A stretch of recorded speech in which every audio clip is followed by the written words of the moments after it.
Hey, hello, I'm Ren Ribeiro, and I want to connect with you about peace and justice. We are interviewing women who labor for peace, as we have forever and always will, until we all feel peace in our homes, our workplaces, our communities, and especially our bodies and minds. This initiative is named Mujéres Co-Labor for Peace. It's a show of intimate conversations with justice workers who are healing their self and communities from the effects of misogyny, capitalism, and climate change. Welcome to the show. This is the inaugural episode of Mujéres Co-Labor for Peace.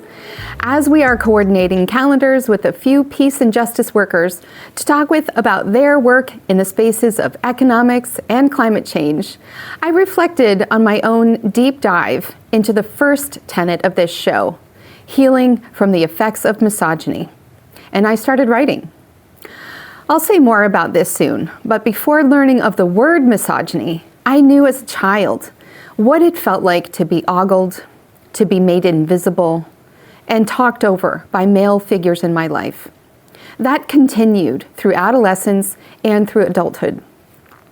I've made choices after careers in male-dominated spaces like finance and energy that allow me to not just notice misogynistic behavior and reject it, but to engage with others, willing to talk about ways to improve.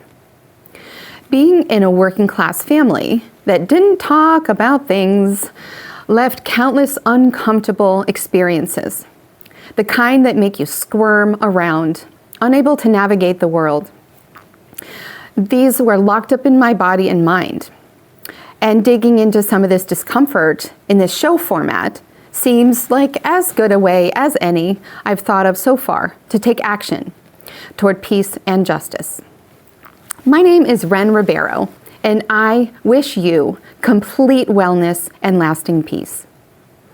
As outrageous as it may seem to some, the idea here is to arrive to this show and begin each episode with an inquiry of the self, asking ourselves, how is this beating heart right now? I will ask myself this, and I'll ask you to arrive here with a reflection on what is on your heart in this moment. Today, my heart is excited, and it's also feeling a little bit tender. How is your heart? And I invite us all to take a slow, deep breath of integration right now.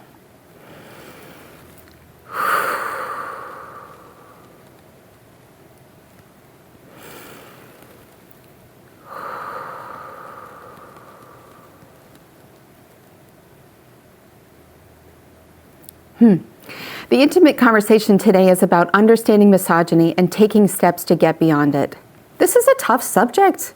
Few people outside of self-identifying feminists, and there are, thankfully, plenty of male-identifying feminists, are emotionally available to contend with the subject of misogyny. But here we are, needing to address this topic with as much grace and heart as possible. I set a goal for this episode's topic to not delve too deeply into the webs of connection and concern related to misogyny, and to provide a heart-centered overview of a hard topic that can inspire action, peace, and justice. I will share a few of my reflections and a few others' reflections about what misogyny is and why it's important to consider. My hope is that you grow inspired to think of a few women in your life that you may want to have a conversation with about this subject after the show. Maybe you'll watch the show together and share experiences. And it would be great if your takeaway was a fuller understanding of this deep-seated element of interpersonal dynamics that colors much of our worldview in society. It affects women worldwide, in the home, in the workplace, and throughout each stage of her life. My journey in understanding this big word, misogyny, a word that is too often defined as hatred of women, began in college. This hard and broad sweeping definition can make us recoil in denial or point to evidence that the hatred of women, especially as a political weapon, is a thing of the past. More than this surface definition is a somewhat compassionate way of understanding misogyny that I'm beginning to explore. Misogyny may very well be a process of shifting blame, particularly the burden of grief, onto women. A shifting of burden that has become so habitual, even invisible, to the point that many women cannot even see it. Grief that is too complex for many men to hold. Grief deflected that often gets masked by humor. Grief is a whole show subject, so we may go down that rabbit hole together on another day. I was the first person in my extended family to go to college, and I did so with gusto, taking sometimes 21 credits per semester. I think most of what I learned at the time is so far back in my brain as to be inaccessible. But as I shared earlier, even before I learned about the word misogyny, I learned its substance. Through a media course I took as part of my interpersonal communications degree, I was given a portal into, or frame of reference for, understanding the way advertisements and media messages separated or isolated parts of women for sexifying, a word I just made up, and ultimately selling products. I knew this intuitively, but I needed a formal community process that academia can offer students for making sense of the complicated feelings that I had about all of it safely. Disembodied parts like breasts and torsos promoted the association of numerous brands and products in the 1970s, 80s, and 90s, like big tits and asses on hot rods or motorcycles for every month of the calendar year, with the implication that women were mainly sexual objects. The psychic and physical harm this level of disembodiment may have caused women is another aspect of misogyny that is enough for its own episode, but it is not yet in my sights for inclusion in the Mujéres Co-Labor for Peace show. If you know women who are co-laboring impactfully for this kind of healing and peace, please reach out so we can invite them to talk about their work. It might be simple and even defensible to assume that we've made a lot of progress since the 90s. Certainly, the Me Too movement and the Time's Up movements have united women in speaking truth to power. Getting films like She Said produced, and getting media power abusers like 70-something-year-old Harvey Weinstein to serve 23 plus 16 additional years away in places like the medium security Mohawk Correctional Center are examples of the co-labors that brave women have made. I often wonder what women could have done in the 70s, 80s, and 90s without having to battle misogyny while battling sexism and other forces of oppression. These were the years when women were coming into political office, generations after women won the right to vote, after generations of fighting for suffrage. I also wonder what it was like for suffragists to finally win the right to vote, but not have anyone to vote for who represented their interests. While pondering like this, I went into Wikipedia to find more opinions about misogyny. I like to start at the end here with the See Also section. What are folks associating misogyny with? Not surprising, exploitation of women in mass media is the first bullet, and arguably the fourth, fifth, and sixth here as well. I agree with Camille Paglia's assertion that men don't hate women, they fear them. I may come back to some of these references later, but for now, I'm searching for the words of those who are on the front lines of peace and justice. I love it when economists weigh in on misogyny because there's a direct tie to profit.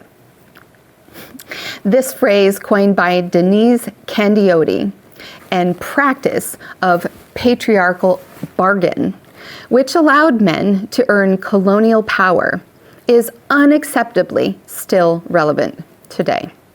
And here's mention of Kate Manne, a Cornell University professor of philosophy and author of Down Girl, The Logic of Misogyny, clarifies the difference between misogyny and sexism as two branches of patriarchy, where sexism serves to rationalize and justify the patriarchal order, and misogyny polices and enforces the patriarchal order.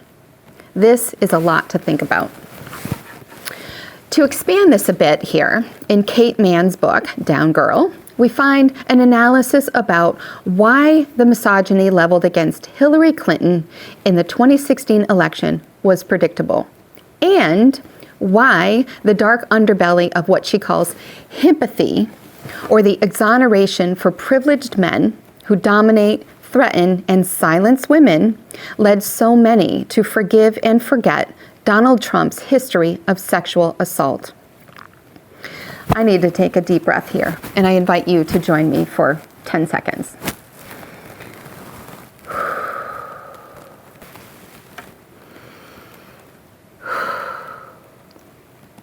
Certainly, the co-labors for peace and justice involve great investments of emotional labor to notice, to witness, to hold and stay conscious about, to educate about, and to fight against, with as much grace and heart as possible, the people, the beliefs, the behaviors, the expectations, and the establishments that continue to minimize women, body, mind, and spirit.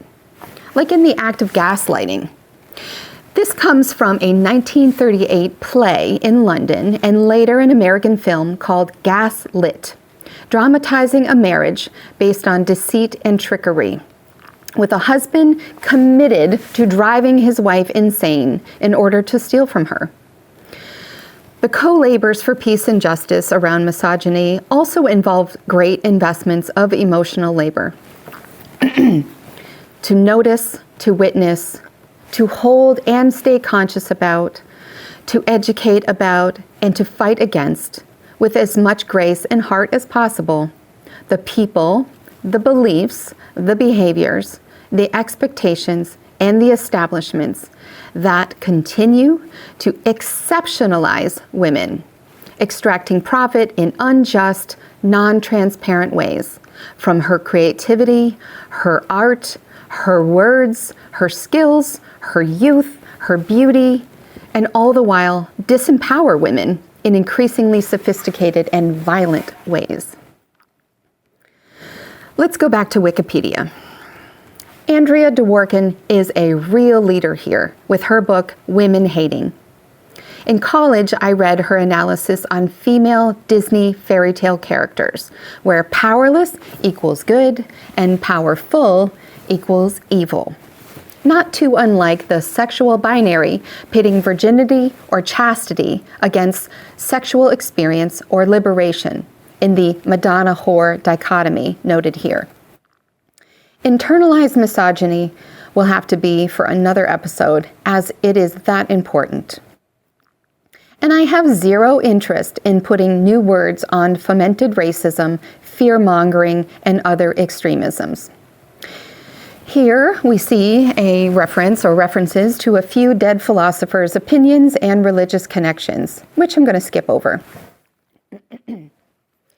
It looks like Julia Gillard, Australia's first female prime minister, is the Wikipedia spokesperson for 21st century misogyny at the moment. She delivered a gloves-off speech on the subject to Parliament that went viral a decade ago. If misogyny is defined by and perpetuates the patriarchal order, it would be good to clarify the patriarchal order. But some dictionaries, like Britannica, call it a hypothetical social system. To purposefully not clarify something makes it impossible to understand, impossible to address, impossible to stop the harm it can cause.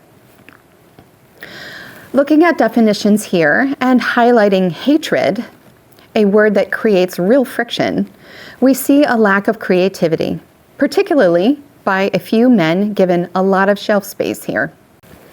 Let's take a creative turn with anthropologist Melissa Emery Thompson from the University of New Mexico.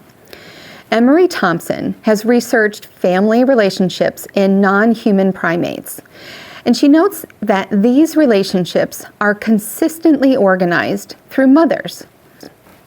I had learned that matriarchal bonobo apes were something of an exception to the patriarchal order, so I was quite pleased to have a broader perspective. One last book I will refer to is by Gerda Lerner, a multifaceted women's historian. She wrote The Creation of Patriarchy, which investigates the formation of separate cultures based on sex in ancient Mesopotamia. It may be a must-read for those of us who haven't yet reflected on patriarchal influences in our lives. So yeah, it's been a long time that the patriarchal order has affected women. Okay, so now we are ready to explore together a few examples of misogynistic behaviors. Everydayfeminism.com features a few easy-to-access descriptors to watch for. One is manterrupters. They are the men who hijack a group conversation or speak over a woman as she's talking, demonstrating that he believes his words are more important than hers. Two is the emotional labor dodgers. Everydayfeminism.com folks explain here that some men will pour their hearts out to female or gender nonconforming friends, but not reciprocate with equivalent listening capacity when said friend needs a shoulder. This is adjacent to the blame and grief-shifting behavior that I mentioned earlier. 3 is the man-spreader. This is a new one for me. The man-spreader describes the space men feel entitled to take up even as they are unaware of their surroundings, making it impossible for anyone else to utilize a space that they should have equal access to. I love this one. And I hope we all understand mansplaining. It's the conditioned impulse for men to believe they know better, more, or the right way to do a thing, and tell you about it even if you're their boss. It's different than the unsolicited advice givers, but not by much. And men often rationalize their actions by asserting their assumptions that you look like you need help. I won't go into all of these here, but for real, it's not okay to be told you sound sexy when you have a sore throat. It is not okay to negate anyone's gender identity. If she says she's a woman, she is. Behaviors can be subtle. Invisibilizing others in any way is hurtful. There is a lot of work to do here. This episode of Mujéres Co-Labor for Peace dug into definitions of misogyny, along with some historical and more contemporary ways the fear of women can hold women down, and then featured a number of examples of misogynistic behaviors. We didn't delve deeply into the media dismemberment of women, but we'll attempt to address that creatively in the next episode. It is clear that misogyny is a very big topic. Join me for more of the conversation next time in part 2 on Mujéres Co-Labor for Peace. I am Ren Ribeiro, and I thank you for joining. This initiative is supported by Inner Fortune, the full-life self-coaching journal that is now digital. Join us for peace, and thank you for your heart.